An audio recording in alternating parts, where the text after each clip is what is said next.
আসসালামু আলাইকুম এভরিওয়ান। আজকে আপনাদের সাথে জর্দা সেমাই রেসিপি নিয়ে চলে আসছি। এই জর্দা সেমাই না হলে কিন্তু আমার ঘরে ঈদই শুরু হবে না। তো এই যে শুরুতে আমি চুলায় একটু গরম পানি বসিয়ে, মানে অনেকগুলো গরম পানি বসিয়ে, যখন দেখবেন যে পানিতে অল্প একটু করে বাবল ওঠা শুরু করেছে, এক দুইটা বাবল ওঠা শুরু করছে, তখনই হচ্ছে গিয়ে সেমাইটাকে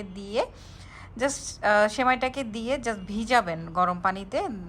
মানে একটা নাড়াচাড়া দিয়ে আপনারা ছেঁকে ফেলবেন, না হলে কিন্তু একদম নরম হয়ে যাবে বা ল্যাটকা হয়ে যাবে। এই যে সেমাইটা ঝরানোর পরে দেখতে পেলেন যে কতটুকু ঝরঝরা হয়েছে আমার সেমাইটা। তারপরে এখন ওই সেম হাঁড়িতে, যেহেতু আমার অনেকগুলো সেমাই, ওই হাঁড়িতে দারচিনি এলাচি দিয়ে দিলাম, এর চেয়ে বেশি কিছুই দিব না। দিয়ে তারপরে দুইটা নারকেল এখানে কুড়ানো ছিল, নারকেল কুড়িয়ে হচ্ছে গিয়ে আমি একটু নারকেলগুলোকে ভেজে নিচ্ছি। নারকেলগুলো অবশ্যই ভেজে নেবেন, না হলে কিন্তু সেমাইটা বেশি দিন রাখতে পারবেন না, নষ্ট হয়ে যাবে। আমি আবারও হচ্ছে অল্প করে ঘি দিলাম। আমি এমন বারবারই নাড়াচাড়া করবো, বারবারই ঘি দিব, যেন ঘিয়ের ফ্লেভারটা একদম সুন্দর মতো সেমাইতে বসে যায় একদম এইভাবে। আজকে আমি 750 গ্রাম সেমাইয়ের জন্য পুরো 1 কেজি চিনি ব্যবহার করেছি।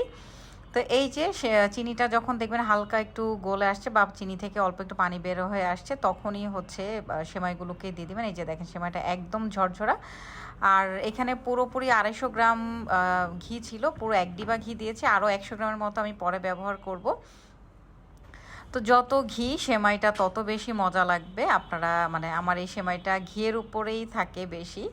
তো এই যে সেমাইটার চিনি একদম গলে আসছে, সেমাইটা আঠা আঠা হয়ে আসছে, আর এটা কিন্তু ঠান্ডা হওয়ার পরে একদমই ঝরঝর হয়ে যাবে। মাঝখানে একটু কিচমিচ দিয়ে দিলাম। আপনারা পেস্তা বাদাম, কিচমিচ, তারপরে কাঠবাদাম যেইভাবে মন চায় ওইভাবে গার্নিশ করতে হবে। এই যে আমি আরও 100 গ্রামের মতো এখানে ঘি দিয়ে দিলাম, কারণ হচ্ছে শুরুতেই বললাম যত বেশি ঘি তত বেশি মজা। আর এই রেসিপিটা সম্পূর্ণই হচ্ছে আমার শাশুড়ির থেকে শেখা। এই সেমাইটা অনেক বেশি মজা হয়। আমার হাজব্যান্ড তো এই সেমাইয়ের জন্য অনেক বেশি পাগল। আপনারাও বাসায় রান্না করবেন, সবাইকে খাবেন, সবাই খুশি হয়ে যাবে।